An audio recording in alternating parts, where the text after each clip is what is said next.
So I wanted to take a moment out of everything that's going on to kind of give my viewers a little insight of what to expect in the next couple of months.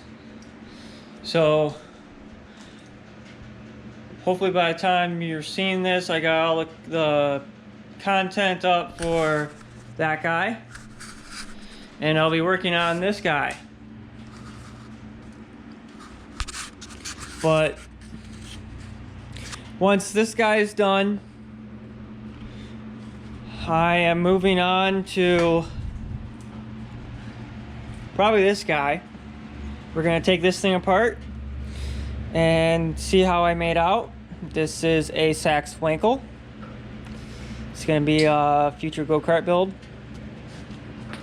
But I gotta take it apart, make sure everything's good on the inside before moving forward.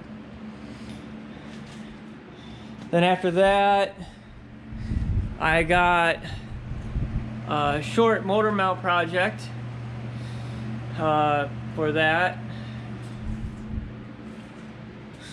And then probably another short project, disassembly of a buddy's rotary tools that he uses for porting. Promised him I would take them apart and see what I could do to fix what I can. And what else?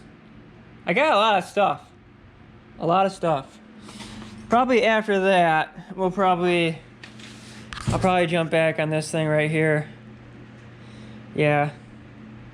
The go-kart coffin. Do I have anything else? I'm sure I have other stuff. I mean, I can't take more than a couple steps before finding something else to fuck with. But yeah, so I hope you guys are looking forward to seeing all this, because it is a lot of work I did not expect I'd have to do. But hey, we're doing it, so no quitting now. Catch you later. Bye.